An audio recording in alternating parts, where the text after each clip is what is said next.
সকলকে জানাই শুভ কালী পূজা ও দীপাবলির শুভেচ্ছা ও ভালোবাসা। বর্তমানে আছি বাঁকুড়া জেলার সোনামুখী শহরে। বাঁকুড়া জেলা তথা পশ্চিমবঙ্গ রাজ্যের এক বিখ্যাত কালীক্ষেত্র হল সোনামুখী। সোনামুখীর প্রতিটি কালী মন্দিরের আলাদা আলাদা নাম ও তাদের মাহাত্ম্য আছে। বর্তমানে যে মন্দিরের সামনে আমি দাঁড়িয়ে আছি এটা হলো সোনামুখীর মা পায়রা কালীর মন্দির।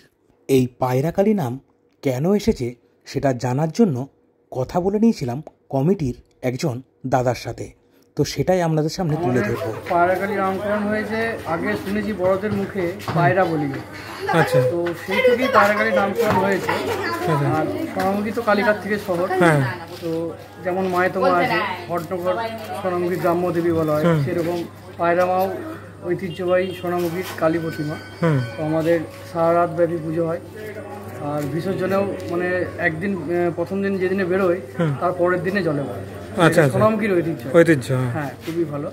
তো আর অনেক পুরনো, আমাদের কত বছরের ঠিক আমার মনে নেই, তো বড়দের মুখে শুনেছিলাম মোটামুটি 70-80 বছর আগেকার আমাদের পুজো।